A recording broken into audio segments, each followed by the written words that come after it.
Hi there, gaming buddies. It's winter in Finland with a response to Tabletop Titan on fights you are supposed to lose. Now, I watched SameOG's and Hammered Shitsteaks response videos, and I made some notes on both of them, and yeah, I think I mostly agree with you about it being a bit cheap and something you really shouldn't do. Now, first off, let me say this: if it's in the game master's mind that some fight is supposed to be lost, then don't involve the dice in it at all. Just if you intend it to go one way and the player characters are tied, their hands are tied, you know, don't start rolling dice, because it's just a formality at that point. I mean, they're not going to win, so what's the point? It's not random anymore, so the dice have nothing to do with it. And in that case, if it's something that's absolutely essential to your story and things like this, I'm having a hard time imagining a situation where that would be, where you couldn't use an alternative method.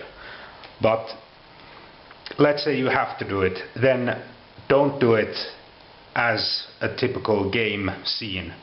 Do it as like a cutscene in a movie.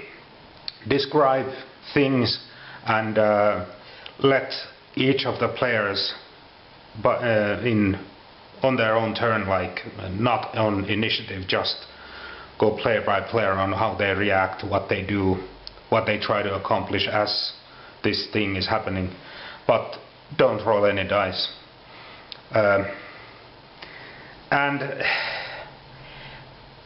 I really haven't done this in many years. When I was starting as a game master, yeah, I did it a couple of times, and it immediately showed that the guys were like, they were not happy about it, because it's like a bit of a breach of contract. I mean, we're supposed to be using these rules and rolling these dice for these sorts of things, and now suddenly we can't do that because you decided differently.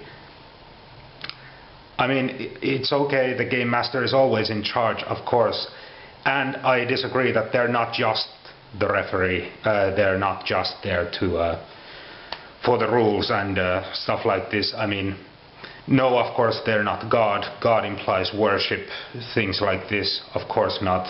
Game master is never that, but they are the person who everyone else has to turn to for, I don't know, advice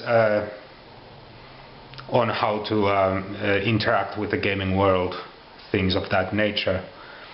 But this is a really tricky question, because sometimes you have situations in a story where, like, okay, the villain wants to take them alive. Even there, I would not just tell it like, okay, you get captured. I would roll it, because I enjoy the randomness of, okay, maybe someone gets away, maybe they don't all get captured. And sure, that brings up the problem of splitting the attention at the table between the party that's captured and the party that escaped, but that can be handled. And I think it's okay to have frustrating moments, all kinds of, like SameOG said, that there's diversity in emotion. He wants to, you know, there's a whole array of human emotion that you can go through in a role-playing game, which is wonderful, because it means there's not always the same stakes, the same experience, because that would get boring after a while. But I think some people go overboard on this, that you can't have any frustrating moments. Of course you can. You can't have a frustrating game. You can have frustrating scenes and frustrating sessions, even an entire gaming session.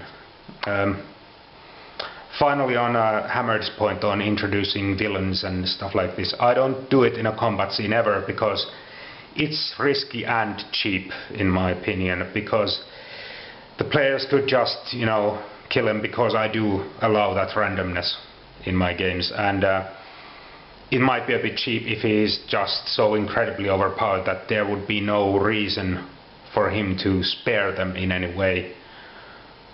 Certain types of villains might, others absolutely not, not ever. They would never leave anyone behind. As a witness, I mean. But what I do is I make sure that the villain does collateral damage. People that the player characters care about might get killed, stuff like this. And this again relates to the thing that growth for the characters comes through in success and loss. So it's okay if they lose every now and then. They shouldn't take it as an insult to their machismo or whatever bizarre thing. If they always win, what's the point?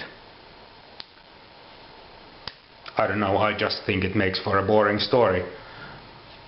Again, they shouldn't lose all the time, there should be challenge. But it's about finding that balance. Thanks for watching, and bye.